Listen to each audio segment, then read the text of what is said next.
started with a scream. July 22nd, 1991, Milwaukee.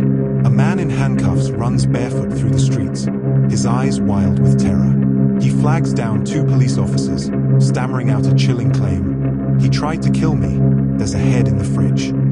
When officers Joseph Gabrish and Rolf Mueller follow the man, Tracy Edwards, back to the Oxford apartments on North 25th Street, they think they're responding to a domestic dispute. What they walk into is a scene that will scar the city and the nation forever. Inside apartment 213, the air is thick with the rancid stench of death. In the kitchen, the refrigerator hums. Officer Mueller opens it. Inside is the severed head of a black male. In the freezer, 2 human hearts. In the bedroom, photos, Polaroids, showing bodies in varying stages of dismemberment. The man they arrest is quiet, cooperative, blonde, blue-eyed, almost gentle. His name is Jeffrey Lionel Dahmer. Milwaukee had no idea that for over 13 years, a serial killer had been operating in plain sight. And not just killing, but drugging, sexually assaulting, dissecting, even eating his victims. Born in 1960 in Bath, Ohio, Dahmer's early life was riddled with warning signs. Animal torture, obsession with bones, isolation. After high school, he drifted, college dropout, army discharge, dead-end jobs.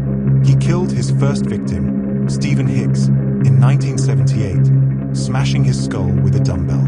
After nearly a decade of silence, the killings resumed in 1987. In Milwaukee, Dahmer preyed on gay men, often luring them from bars with promises of money or photo shoots. He would drug them, sexually assault them, and murder them. Sometimes, he kept souvenirs, skulls, hands, even organs he intended to consume. His victims were mostly men of color, some as young as 14. And time and again, the justice system failed them. In 1991, police returned 14-year-old Conrad Sinthasomphon to Dahmer, despite a neighbor's protests, after finding the boy dazed and naked on the street. Dahmer told officers it was a lover's spat. They believed him. That same night, Conrad was murdered. After Dahmer's arrest, detectives unraveled a timeline of horror. He confessed to killing 17 young men and boys between 1978 and 1991. His detailed confessions stunned even seasoned investigators. It was like stepping into hell, one officer recalled. His apartment was a house of horrors. Acid vats used to dissolve flesh. Drilled skulls filled with bleach in an attempt to create zombie companions. In total, police found 4 severed heads, 7 skulls, and multiple body parts in his tiny one-bedroom unit. Psychologists debated, was Dahmer evil or insane? He claimed he didn't want his lovers to leave, so he tried to preserve them. He wept in court, saying he never wanted freedom, only death.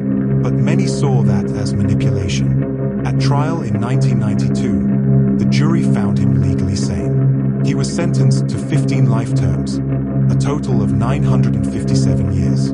He was sent to Columbia Correctional Institution in Portage, Wisconsin. But justice was short-lived. On November 28, 1994, just 2 years into his sentence, Dahmer was bludgeoned to death in prison by another inmate, Christopher Scarver.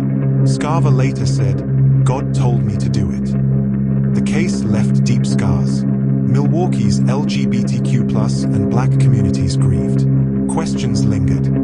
Why didn't police listen? How did he get away with it for so long? His story became a symbol of systemic failure, a killer protected by his whiteness, his manners, and society's indifference to marginalized victims. But what the media often skipped over was the calculated nature of Dahmer's manipulation. In one instance, Dahmer posed with his victims in Polaroids after death, arranging them in twisted poses as if mocking their humanity. Neighbors recalled the constant stench but were too afraid, or too desensitized, to act. One resident said, "I thought it was just spoiled meat." There were moments where the horror nearly stopped. At one point, Dahmer was nearly caught when a man escaped his apartment, but the police returned him after believing Dahmer's fabricated story. That near miss cost another life. Forensics experts called the apartment a crime scene beyond comprehension. Inside, They found detailed journals, chilling in their clarity.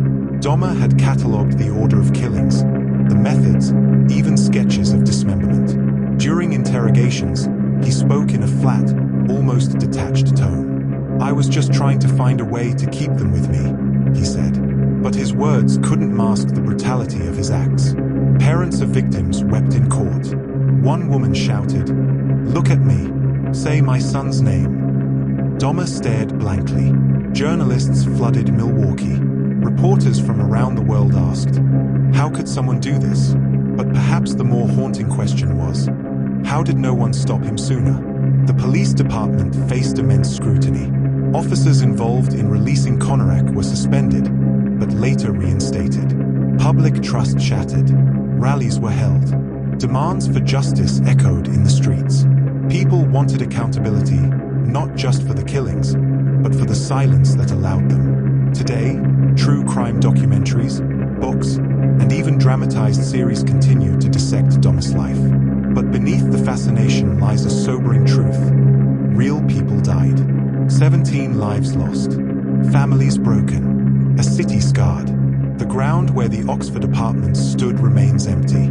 A silent reminder. Grass grows, but healing is slow. Survivors and relatives gather each year to remember, to speak the names of those who had none for so long. Because the real horror isn't just what Dahmer did.